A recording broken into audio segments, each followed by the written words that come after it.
Hi, family. Welcome to the third episode of After Yes, a space where we talk about what happens after surrender, transformation, and giving your yes to Jesus.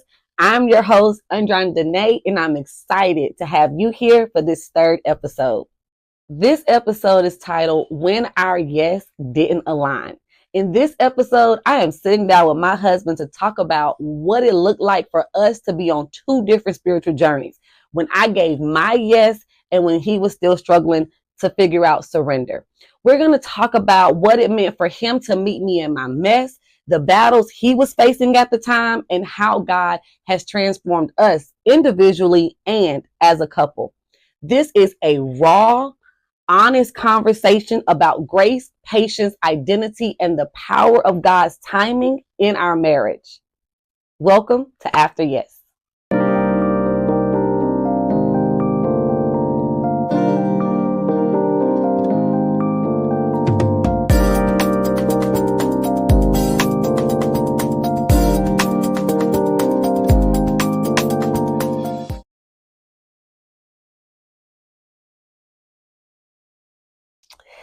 All right. Well, welcome, baby, to my third episode. I am so happy for you to be here. How are you feeling? No, I'm happy to be here. A little nervous, but I'm happy to be here. It's going to be fun. You're going to do good. You're going to do good. I am excited that you're the first person to come on my show because I think setting the tone of our story and definitely diving into your testimony is going to really be beneficial to people who are either giving their yes to God or are, in that process of surrender and kind of battling and struggling. So I am beyond excited that you're the first person to do this with me. I think it's gonna be something. I do. I'll do what I can. No, I do what I can. Okay. So we're just gonna jump right into a few of the things I kind of want us to discuss. First things first, kind of let the people know what it was like meeting me in the season that I was in, because we were at brunch with some friends on Saturday, and one of my roommates, he literally said, watching my last episode, he didn't really realize that I had like these problems, but when he think back on it, he's like, yeah, Dre was at that table drinking every day. Yeah. But and it wasn't normal. Like it just wasn't. Let's be clear, it was not normal. So yeah, tell the people kind of what was it like meeting me in the season that I was in, and then kind of let us know what season you were in at the time we met. Okay. I guess the best thing to do is to start off exactly, I guess, my process and your process of how we actually met. Okay. So at the time, Andriana was actually staying with one of my old best friends at the time. Something had happened back in college where me and him really didn't speak. It did kind of, the fuse kind of burnt out a little bit. He's also from Louisiana, but he moved to Dallas. And I mean, he reached out and he was just like, hey, we're going out tonight. You ought to come. And I wasn't going. I wasn't going. But my sister actually talked me into it, was saying, even if whatever the situation that happened, you should still go. Right. So I decided to go. Now, in that conversation that he was talking to me about, he was like, hey, my friend Dre just got in an accident, so there's that. And so, of course, I'm like, hey, is he all right? And he just answered, yeah, they're fine. Now, I didn't take no points to there. I just went on with the conversation. I get to the apartment. It's a couple of people in there, they're all getting ready. It's about, what was it, 4 females or 3? Yeah, well, it was 3 or 4. And they were already in there. So everybody was, having a good time, of course, drinking, smoking and stuff. And Andriana walked in, and that kind of threw me for a loop because they walked in. I know the door was locked, but she just walked in, so I'm like, okay, she obviously got a key. She obviously got a key part. It's my apartment. Yeah, it was your apartment, but at the time I didn't know. But when she got a key, when she walked in and I asked Jordan, hey, who is that? And he was like, oh, that's my friend Dre. And so I'm like, oh, it's a girl. At that moment, I didn't really know nothing about her in general, but it was just something about her that drew me to her, that kind of set her to me apart from the rest. Okay, so he's being very modest. I'm not. He did That's not like the so energy I brought okay. So into the apartment. I'm getting there. I'm just talking about from initial view. I thought she was Okay. beautiful, so that was Oh, thank you, that babe. was neat. Yeah, you're welcome. But that's when he told me, and then I remembered that she, had got into an accident. So while she's sitting at the table smoking her black, I decided to interfere on her business, and I said, "Hey, excuse me," and she gave me this look. What? And I'm like, "Oh, okay." I was just asking. Cool down, Tiger. I heard you were, in an accident. Are you okay? And she was like, "Yeah, I'm all right." And I'm like, "Okay." So I just left it alone. So you want to take it from there? How your process of how you And my see process me? was very simple. He clearly is one of my roommates' live friends. That's how I look at it. Live friends. I don't know him. I don't know you. Why are you talking to me? I just had an accident. I am drunk. I am loaded on stuff. I didn't want to talk to nobody. Okay. And I probably gave the worst first impression. I'm glad he didn't judge me off of that. As that night progressed and went on, we end up having a chance to speak separately outside of, the group. He said he got my number. I don't remember giving my number. I do Yeah. not remember giving Speaking that on man that, my number. it was a little altercation that happened in the spot. But so I got a little noise. So I had already walked out of the club, but I was adamant about getting her number. So what I did was I sat in my car and I waited till it closed. And so when they were walking out, I walked to her car and asked her for her number. Don't remember that. Obviously, you know she was loaded, so she didn't remember. But God let me get that number. So that was the good thing. So from there, you and I started dating. My past, like the things that I eventually shared with you. What was your like first initial thoughts or concerns about dating a person with my past? Um, in the beginning, it was a new territory for me. But at that time, I was maturing mentally with where I was, and I felt like I can't judge you based on your past because at the time I kind of knew what I was doing. Mm-hmm. So it wouldn't have been fair for me to judge you where you are, knowing where I was. Okay. Okay. Well, that's a great segue into why you like Yeah, because I know where we're going. well, I mean it is. It's a great segue into sharing your testimony. But before we go into your testimony, I just want this is scripture as I was preparing for this podcast, there was a scripture that stood out to me. And it's Second Peter chapter 3, verse 9.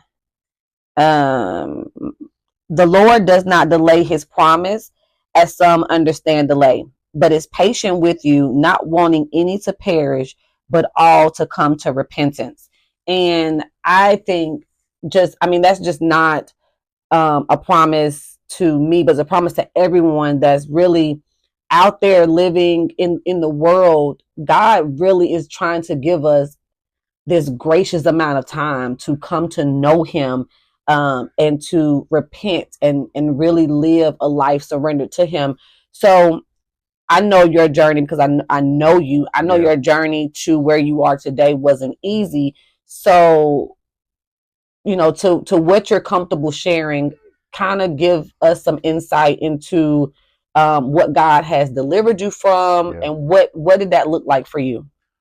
Um, I guess I'll start off by saying, doing this, testimony of what I've done, I've always had this complex of I wanted people to see me as a person that didn't really make mistakes. Mm-hmm. I just felt like at a time it was hard for me to admit because it was something that I felt like would follow me for the rest of my life. But what I didn't realize is that in that moment, I was actually watering down what the Lord was doing in my life. Mm. So I'm happy to share, actually. Obviously, what people don't know is I lost my father when I was 1. So growing up and not really having a father figure kind of shaped and molded me into how I processed and handled things. Yeah. Um, by the time I got to college, I got experience. I got experience to a whole new world, which in that case was actually drinking and smoking. Right. Mm-hmm. So in the process of that, I had to medical red shirt because of um, my digestive system. Okay.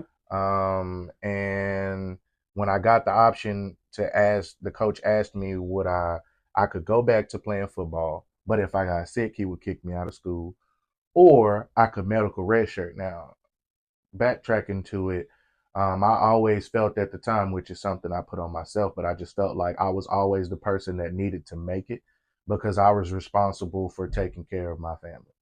Okay.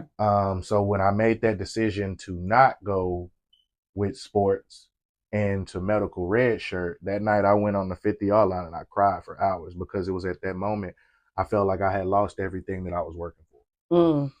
for.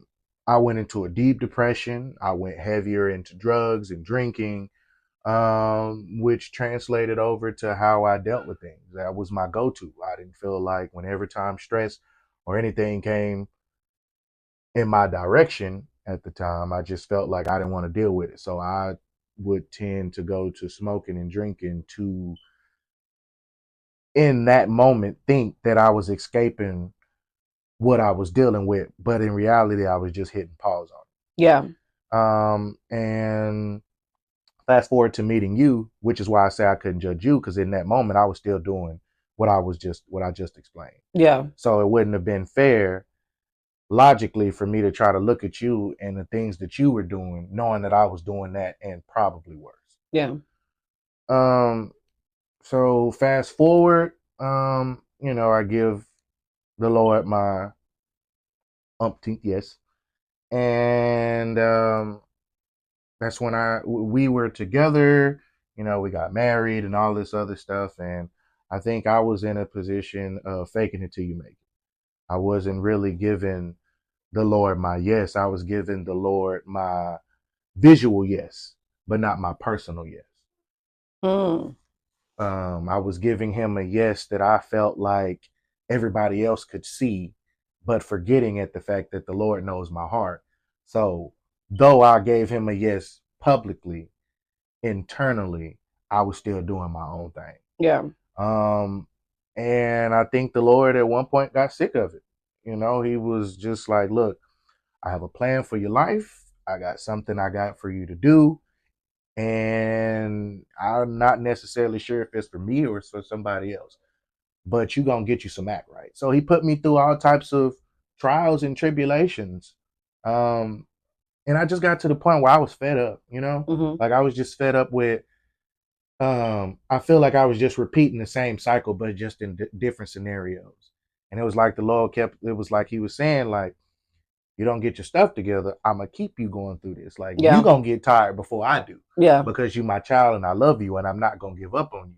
So Ooh. you're gonna get burnt out of what you're doing.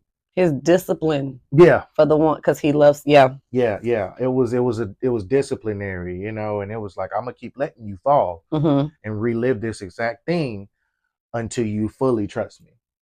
So it just came to a point where, my wife started going heavy into church. You started, listening to your gospel music and everything like that. And if I can be honest, and I know maybe some other people could be in this situation as we speak, it annoyed me. Yeah. I mean, it annoyed me to the core because it was like, good Lord, it don't take all that. Like, you ain't got to listen to gospel music all the time. You ain't got to speak about the Lord all the time. But in reality, it wasn't you that I was annoyed with. It was myself, Mm-hmm. because I was having internal conviction. Um, to the point where, we have a real good communication in our marriage, and I would tell you that. But I think the problem is that it started affecting me even more because I felt like I was in a point was going to hinder you from your walk. Mm. So this is where I mean we were on different levels. It was more so of you had it, you had figured it out to your extent at the moment, Yeah. and me, I was still running. So it was just like she's taking off down the track, and me, I'm just getting started. But by the grace of God and having a loving wife, instead of you taking off and leaving me, it was like you had a tether. Mm-hmm. So as you kept going unawareingly, to my knowledge, you was pulling me with you. Yeah. So at the point of where you kind of realized and you started your transition into being more serious about giving God your yes, um, I felt like I had finally got to that point. I just got fed up. I broke down. I started crying to the Lord because I was like, I took a true self reflection of what I've done and things like that. And it was a true definition of in the Bible where he states that we are but dirty rags Mm-hmm. compared to his glory. And I mean, my stuff was filthy. And I just Yeah. started, pleading to the Lord to forgive me, of the things and, all the stuff that I've done, but even furthermore of wasting his time.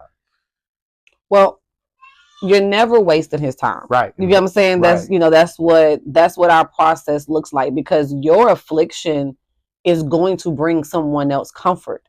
Like, they're gonna see this or see you at some point and say, okay, if he was able to get on the other side of this, then I'll be able to. Like, the same way affliction comes, flows from God, so does comfort flow from God. So um what I want to ask you is, when you decided to give your yes to God and commit to it, um, what did that look like for you?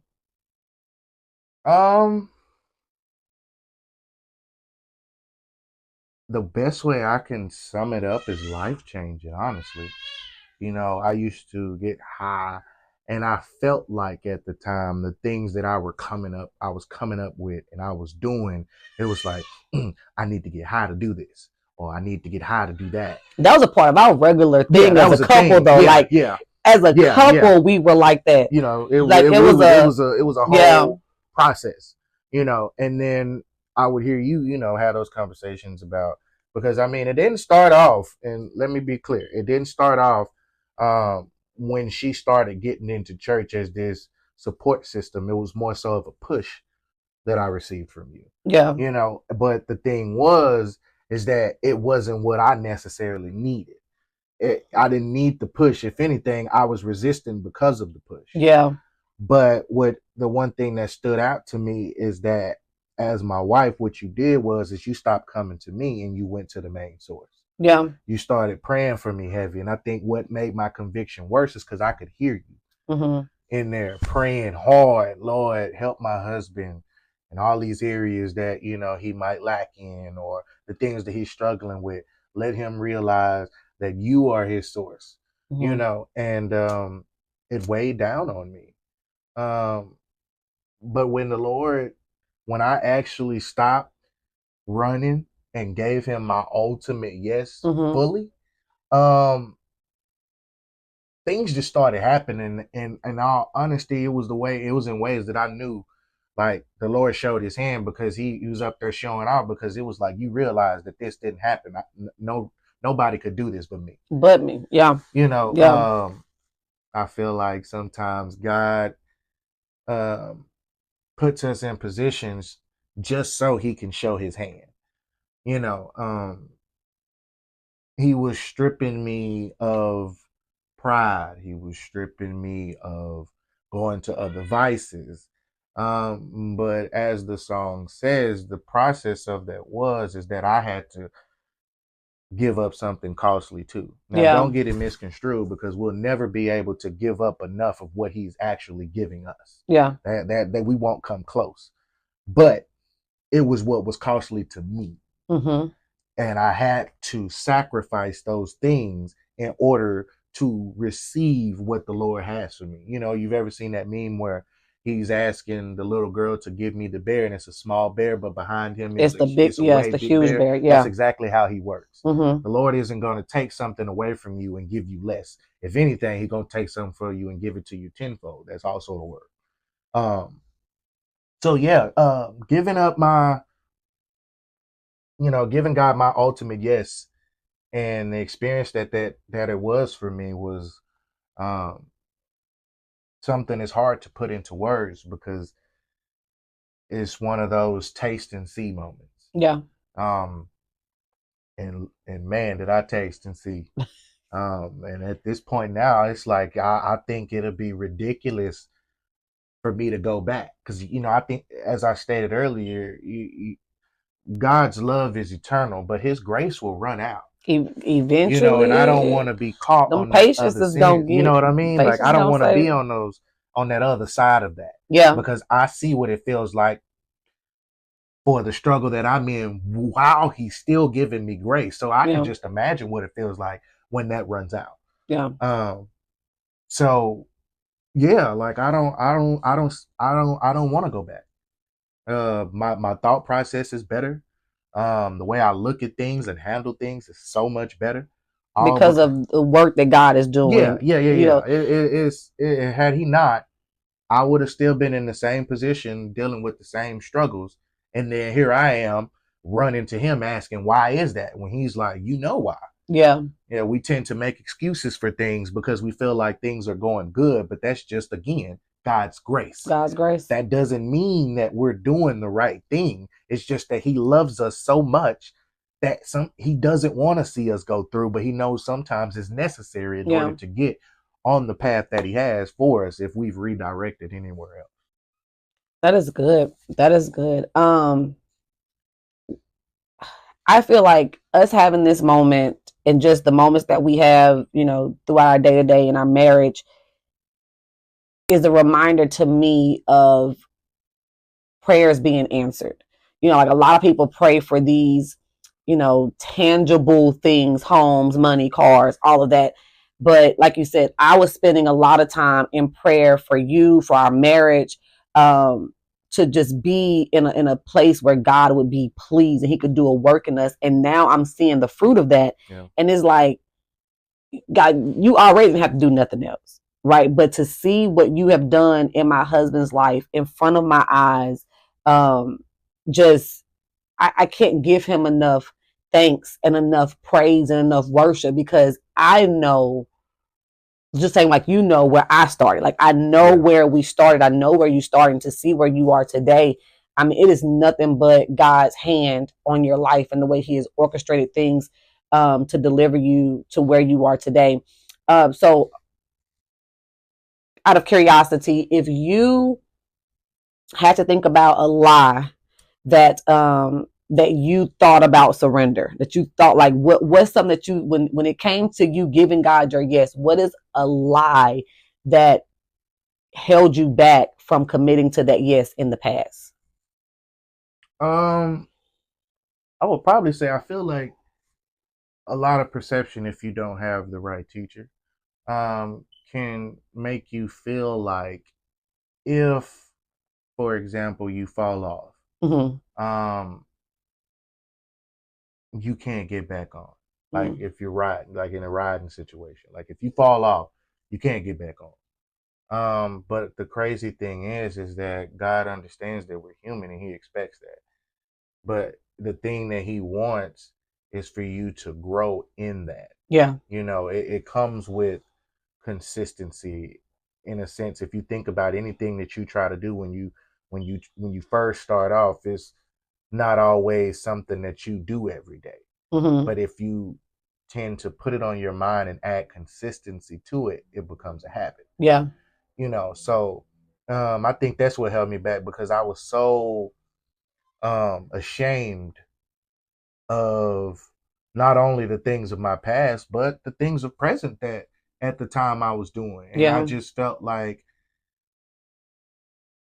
it was no coming back from that. Mm. But that's the great thing about our God that we serve.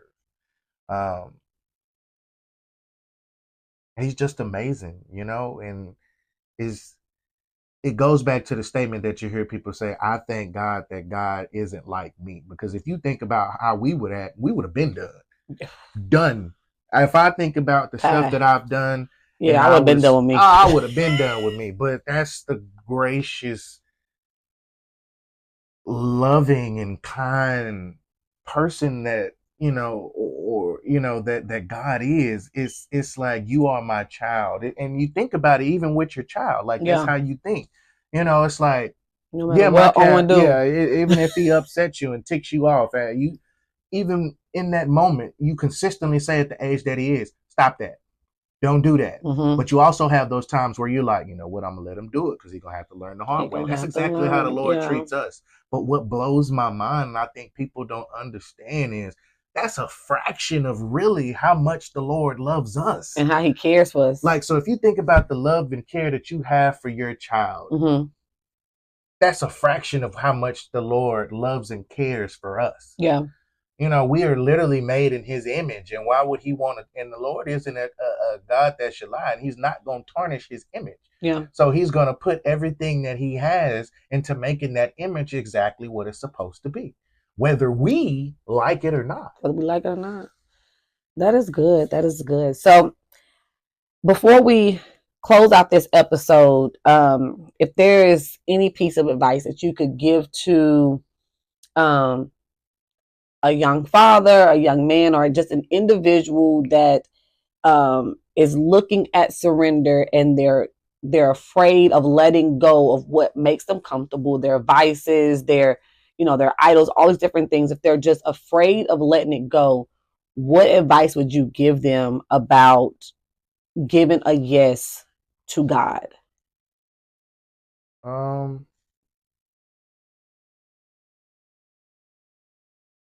Taste and see, man. Regardless of what you're turning to or what you think like is fixing it, if it ain't God, it ain't good enough. That's good. It's that's word. It's temporary, but nothing is temporary when it comes to God and his blessing. It's eternal. It's everlasting. Yeah. I understand if you're afraid like that. A lot of us, what I'm realizing is that a lot of us don't do certain things because we're afraid of the unknown. Mm-hmm. But that's where it comes back to, don't make him unknown. Get to know him. Get to know him. My God. Get to know him. Get to know him. But I mean, it just goes back to the statement, just taste and see. Yeah. You think about it when you're eating something and you don't know if it tastes good or not. You don't know if it tastes good or not. I get excited about food. I know. If you don't know if it's good or not, and you just take that little bitty piece and you eat it, and it's the explosion in your mouth of goodness. And you're like, oh, this is so good. I have to have more. Ooh, that's God. That's him. But But the crazy thing is, there's nothing on this earth you can just get a little piece of that can come to how good it is when you taste and see. Yeah. So yeah, it might be scary, but it's worth it. It's so worth it. It's worth it. So I'm gonna do one more because I feel like you have something to give the people. It's the to the married couple that's on two different walks. What advice would you give them to, it doesn't matter which, if the husband or the wife, whichever one it is, if they're on two different walks, what advice would you give to encourage them to keep going?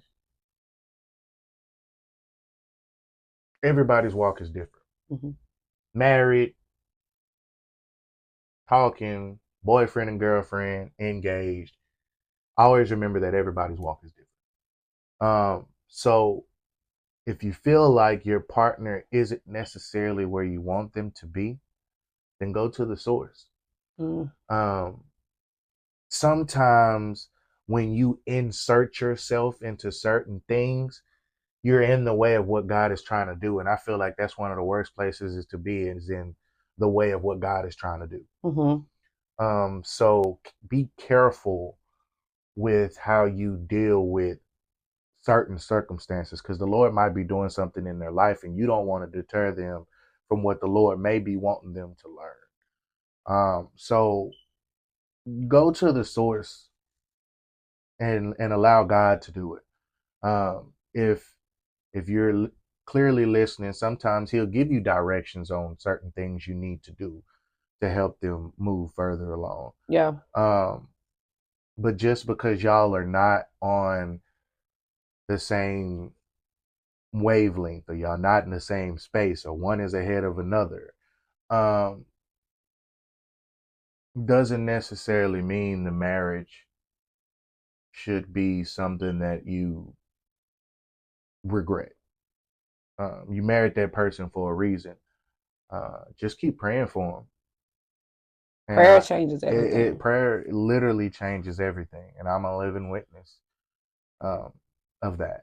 So yeah, just keep praying for your partner, man. You don't got to give up on them. Yeah, please don't give up on them. You don't give up on them. Just pray for them. I guarantee you, as you keep going, the Lord will do it for you.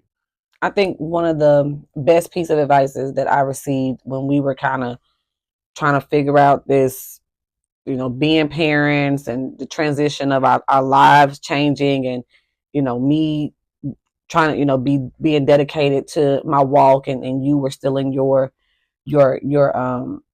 surrendering and trying to learn to surrender. The best piece of advice I received, and it's from Angela, because my girl be having some good advice. But she told me, because I would call her, and she told me, she said, Dre, keep your eyes on God. Let God do the work in you. Yeah.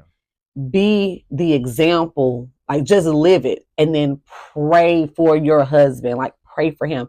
And I'm like, it changed my focus. I'm like, why am I so focused on what I want Freeman to do when God is still trying to get, it's stuff over here to God. And so when I shifted that perspective to where it was, I'm going to follow God, whatever that looks like. If it makes somebody uncomfortable, I'm not trying to make uncomfortable intentional. It's an authentic surrender, but I'm going to pray for my husband, because that's what I'm here as your partner, your help me. I'm here to pray for you. Yeah. I'm here to intercede on your behalf, because I know you would do the same for me. And I pray that people will walk away from this podcast understanding that it's not about changing your partner or your spouse. It's about praying for them. Yeah. That's the difference in what I was doing in the beginning and what God ended up doing in the end. Yeah. So I have truly enjoyed this episode. I've truly enjoyed this conversation. I'm